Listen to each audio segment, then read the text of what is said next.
Good afternoon, everyone. My name is Sir Jude, and today, starting with this video, I am now recapping the three of the four macromolecules of life. Now, dito sa five pictures na ipapakita ko sa inyo, we have beans, salmon or tuna, I think, but that's a fish generally. So we have fried chicken or roasted chicken, and then omelette or scrambled egg, and then lastly is pork adobo. So from beans to fish to chicken to egg to pork, all of them are classified as raw foods because they give you enormous amount of energy, but they also strengthen your muscles, your joints, your bones, even your blood. But at the same time, the main macromolecule of life that is present in all of these five in this set of food is the proteins. Now, you mentioned a while ago, sir, 3 out of 4 macromolecules of life lang yung itatakal mo. Sino yung hindi mo na itatakil and bakit hindi mo na siya itatakil? The one that I will not focus and dedicate a video lecture is the nucleic acids because this was already discussed way back in third quarter and I don't intend to revisit it again for this video to simplify things up. Okay? Now, so ano ba ang proteins? Saan ba gawa ang proteins? So gawa po ang proteins, ang kanilang building block ay ang tinatawag natin na amino acids.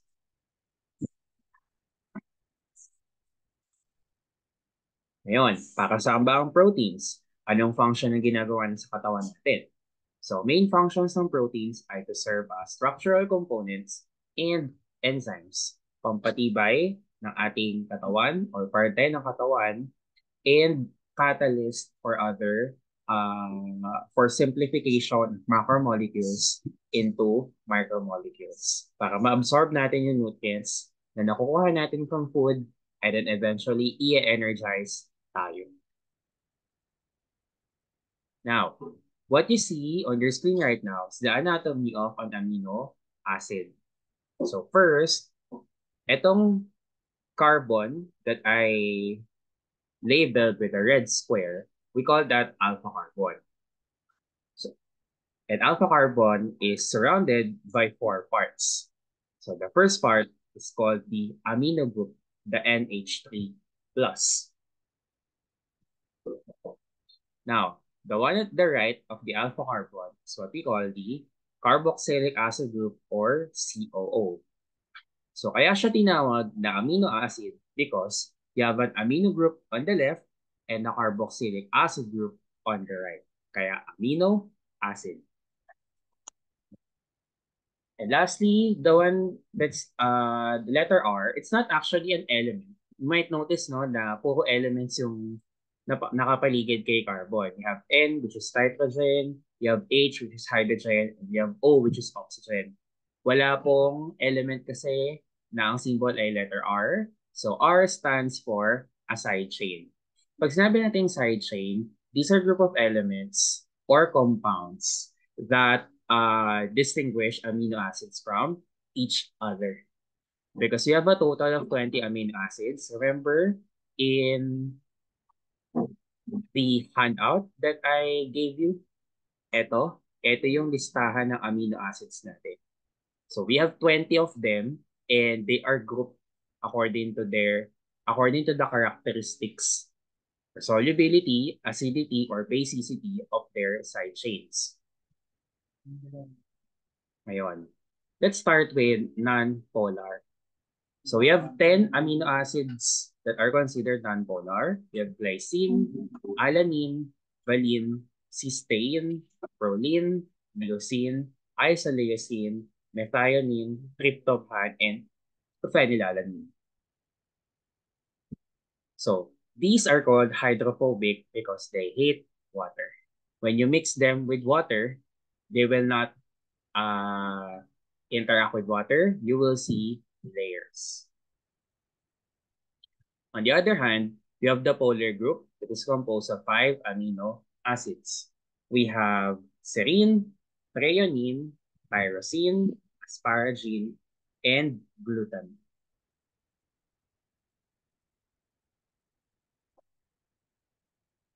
Now, unlike nonpolar amino acids which are hydrophobic or water-hating, the polar amino acids are classified or characterized as hydrophilic because they are water-loving. Gusto nila sa water, therefore, pag hinalo nyo sila sa tubig, they will mix together. Wala kayong layers na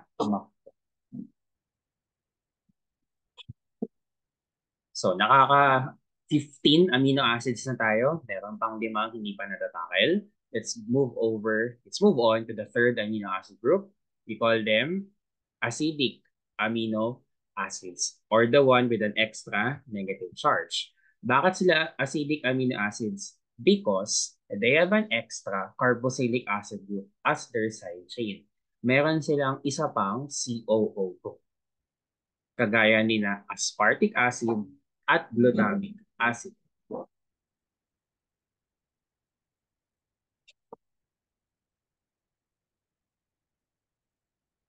Next, itong positive charge, we call them the basic amino acids because meron silang extra amino group.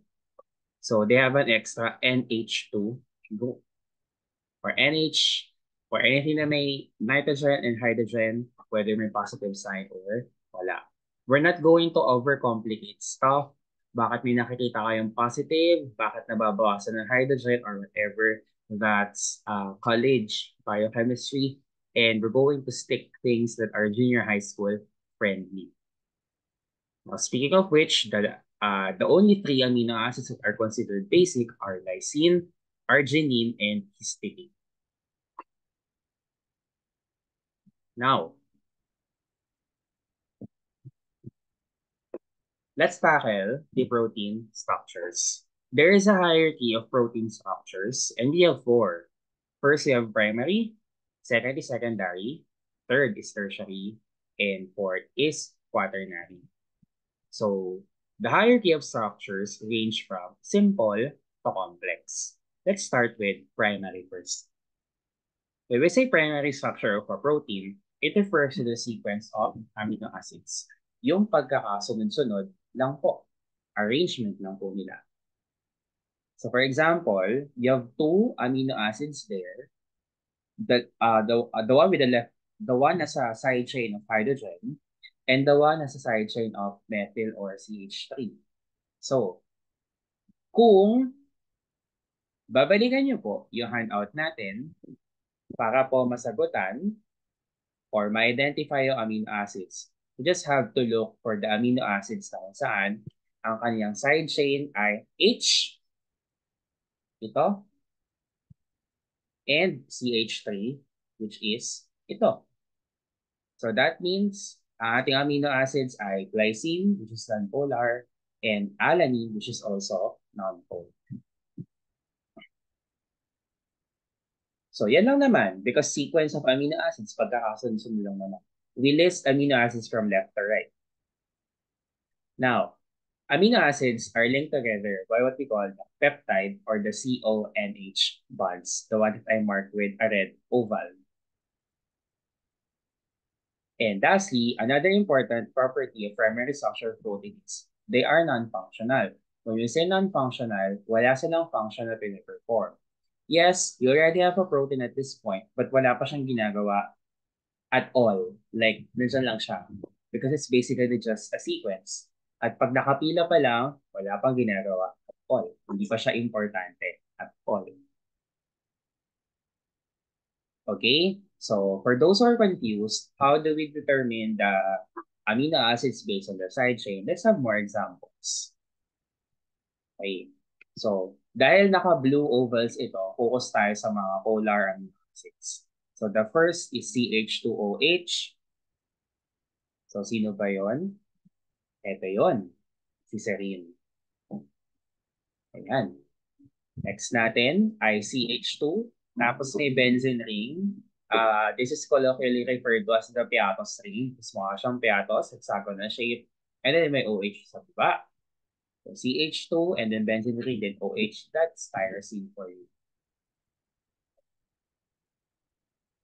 And finally, you have two CH2 groups. And then you have an amide group. Pag sinabing amide group, you have a carbon double bonded with oxygen and also single bonded to NH2. So sino kaya ito? We have glutamine. Yan. All of them are polar amino acids. They dissolve in water. If we're not yet satisfied with this example, let's have another set. This time, pagsamahin natin ang acidic at basic amino acids. The one on the left has an extra carboxylic acid group. So this is acidic amino acid. So CH2, scroll down pa lang ito. And then extra amino acid, that's aspartic.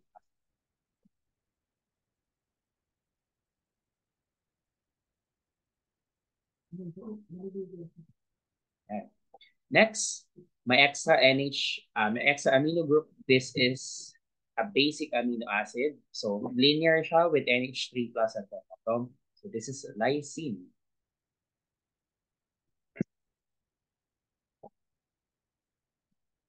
Third one, another basic amino acid. This time, you can see three extra amino groups branching off. So that's arginine. And finally, pinahabang aspartic acid, may extra CH2 lang. So balik tayo sa list natin ng acidic amino acids. And that refers to glutamic acid. Yan. So what we just do in primary structure is we identify the order of the amino acids. And that's all. Now, what happens if the proteins start to boil and the structure becomes more and more complicated? So from primary, we're now arrived to the secondary structure. Sorry for that. When we say secondary structure, this is where the proteins start to boil and it adapts to conformations. What are those two conformations? We have what we call the alpha helix, the one that looks like a snake. And the other one is a beta sheet, the one that looks like a corrugated box or a corrugated paper. So for those who are wondering what corrugated box or corrugated paper means, eto, para siyang bubong ng bahay. I think their corrugated roof is the best demonstration of a beta sheet. Eh, yan. Or more, or better yet, eto.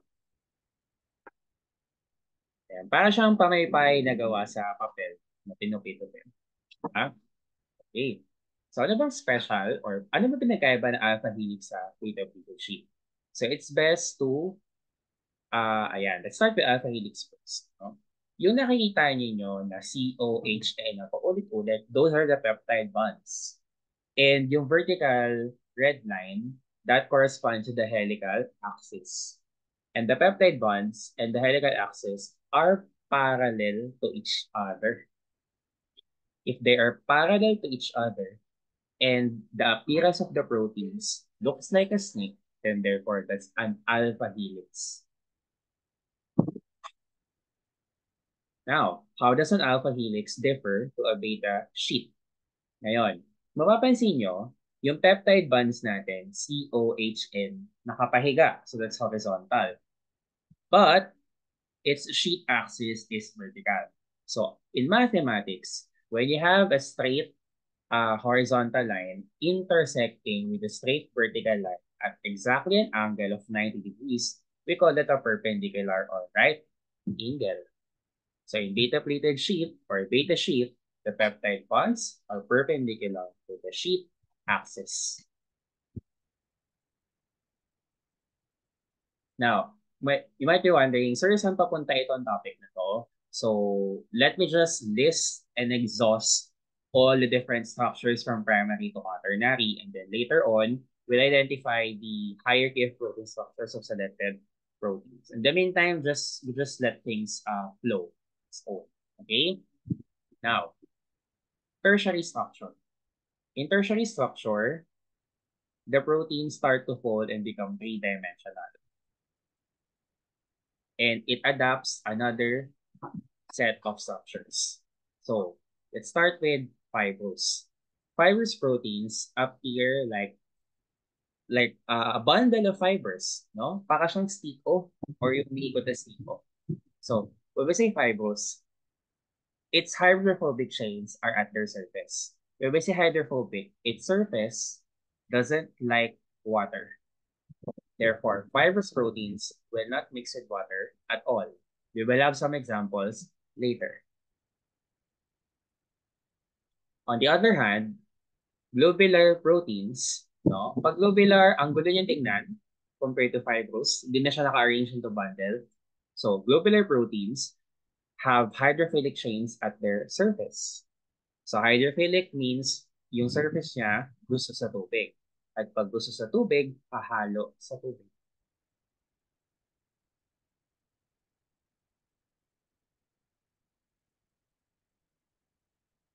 Okay? That's all for tertiary structure. And finally, for quaternary structure, you see our protein here with 4 different bundles or units. Bakit 4? Because you have 2 red protein units and you have 2 yellow protein units. Again, I'm not gonna overcomplicate stuff with you.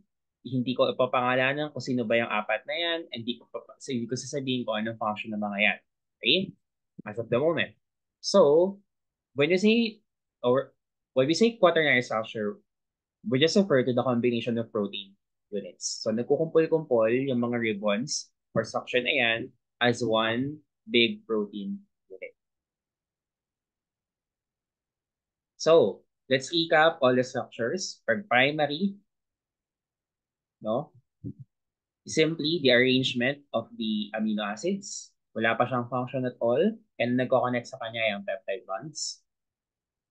Pag secondary, you have the alpha helix and the beta pleated sheet. The proteins start to coil. Pag alpha helix, peptide bonds are parallel to the helical axis, while for beta sheet, the peptide bonds are perpendicular to the sheet axis. Tertiary, this is where the structure of the proteins becomes three-dimensional. And we have two. So we have fibrous na kung saan ayaw nila sa tubig because its hydrophobic chains are at its surface. While globular, which is gusto sa tubig, and this order ang kanyang arrangement because its hydrophilic chains are at the surface.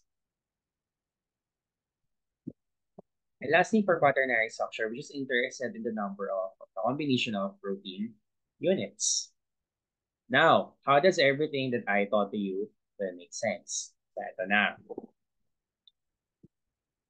Wait lang po. I'm just gonna skip some of the parts. Ayan. Let's have our protein profile. No? Let's characterize the protein below based on its hierarchy of structures. The protein considered is keratin. Keratin provides strength, structure, and protection to various tissues such as hair and nails, skin, feathers, horns, hooves, and scales, and helps in the formation of scar tissue. Ngayon, let's analyze the primary structure of selected amino acids of keratin. So keratin is too long, and the only sequence that you see is just 5 amino acids. So if you look back at your handout, from left, we have isoleucine nonpolar, cysteine nonpolar, glycine nonpolar, phenylalanine nonpolar, and glutamic acid, which is acetate. From the structures pa lang, nagdodominate si hydrophobic kesa kay hydrophilic. Therefore, we expect that this structure will not mix with water at all.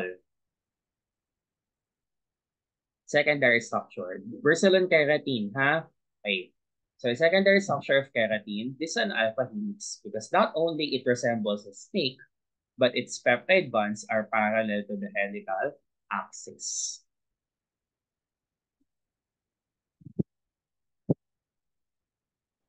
Tertiary structure. That's the tertiary structure of a keratin. And because it's arranged in fibers or a bundle, then therefore this is a fibrous protein because its hydrophobic chains are at their surface. Bakit importante na fibrous siya at hydrophobic? Because remember, Keratin is on our hair. And ang hair, pinapaliguan natin to take a bath, right? So, it must hate water because if it mixed with water, then therefore, after nating maligo at after nating basain yung buhok natin, then dapat nawawala na yung buhok natin, which is not supposed to happen. So it's very important that our hair is non-polar or hydrophobic, and that's because of keratin. And lastly, for quaternary structures, so it has 5 protein units because I can see yellow, orange, red, green, and blue. So yun lang naman for quaternary structure. Now, let's have another example in case you were confused in our first example. Let's have this protein called immunoglobulin G, which I will call IgG. It is an antibody produced by the immune system to identify and neutralize foreign objects like bacteria, viruses, and other pathogens. So, isa siya sa mga defense ng katawan natin against foreign invaders, no? So, I think it belongs to the immune system. So, anyway, this is the selected amino acids I chose for IgG, no? So, if you look at your handout, the first amino acid from the left is glutamic acid, acidic, followed by aspartic acid, also acidic, and then serine, polar, valine, non-polar, and lastly, you have alanine, which is also non-polar. Now, 3 of the 5 amino acids there are hydrophilic. Sino-sino yun? We have glutamic acid, aspartic acid, and serine. Lahat sila gusto sa water. And even though 5 amino acids lang to, this is an indication na mas nananaig ang water-loving property niya kasi sa water-hating property. Secondary structure. So, ito lang yan. It doesn't look like a snake. But when you see the blue arrows, it looks like a corrugated roof. So therefore, this is a beta sheet because the peptide bonds are perpendicular to the sheet axis. So in the ribbon-like structures of proteins, whenever you see an arrow like that, then that corresponds to a beta sheet. Next, tertiary tayo. So that's the tertiary structure of IgG. And kung mapapansin natin, it's not arranged in bundles. It's not fibrous as well. So we classify this one as globular because its hydrophilic chains are at their surface. Therefore, makikihalo siya sa water. And we need it because, again, in our body, pag hindi yan mahalo sa water, then pag humalo, and we need its property na hydrophilic because we need it to defend ourselves against foreign invaders.